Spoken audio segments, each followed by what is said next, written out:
Shaquille O'Neal hardly needs an introduction.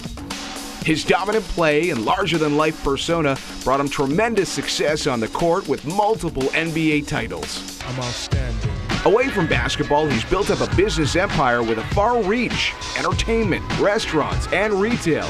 And his latest project takes him globetrotting, DJing at some of music's hottest spots around the world. After I retired from basketball, a lot of people ask me, do I miss it? And it's not that I miss the rigors of running up and down. I miss the rigors of crowd situations, Game 7 type situations.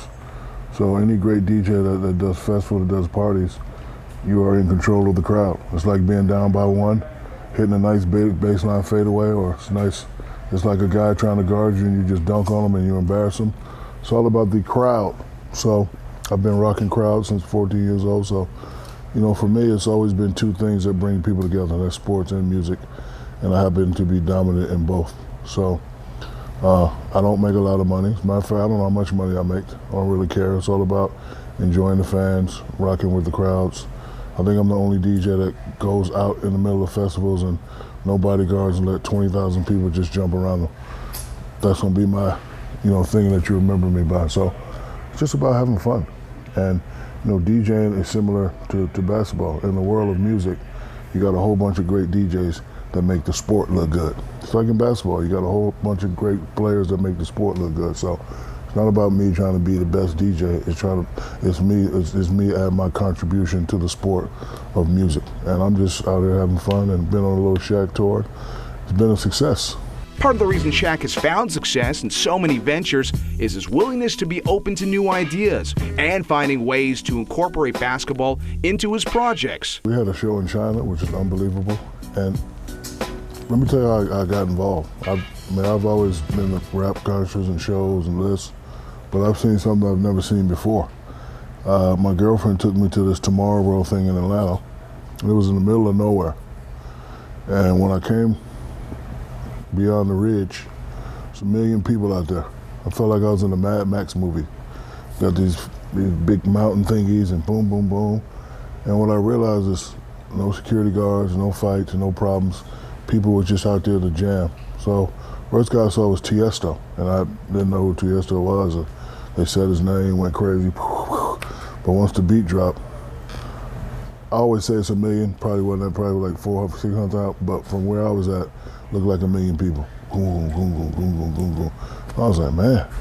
And then I just started getting jitters, not because of the music or whatever, just because this is like Game 7 versus Portland when we was down 15.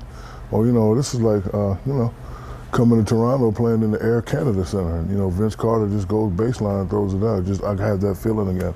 So I said, I like this. So got in contact with one of the guys and I begged him to let me play. And he was like, I don't do celebrity DJs. And I laughed at him and said, that's funny.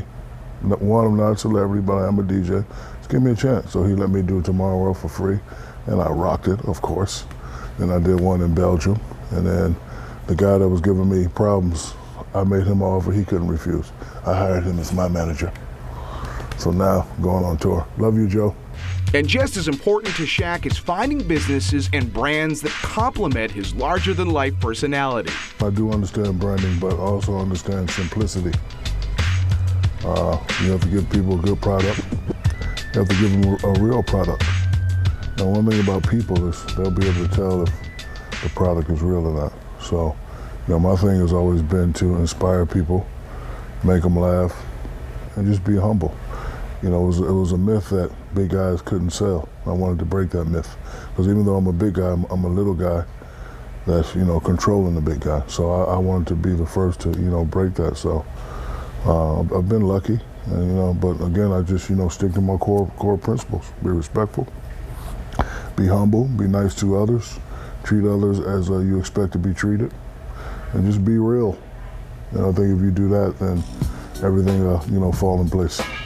Shaq has also made waves in the investing world. He was an early investor in smart doorbell maker Ring. Let's get to work, Jamie. Making a hefty sum when the company was sold to Amazon. And advice he's received from Amazon's Jeff Bezos has continued to help him make the right moves with his money. He said, invest in things that are going to change people's lives. And after hearing that, the first investment I made was Ring. and we just got bought out, Amazon, from $1 billion. Makes a lot of sense, because as a youngster, when you get people to tell you, hey, my boy works for the city, and he makes these microphone cases, they got 1 million cameras, boom, boom, boom, you give me $1 million, we sell them to the TV station, boom, boom, boom. Every time I did something to gain a monetary advantage, I would always fail. But after I heard Jeff Bezos now investing stuff is going to change people's lives, I've always won.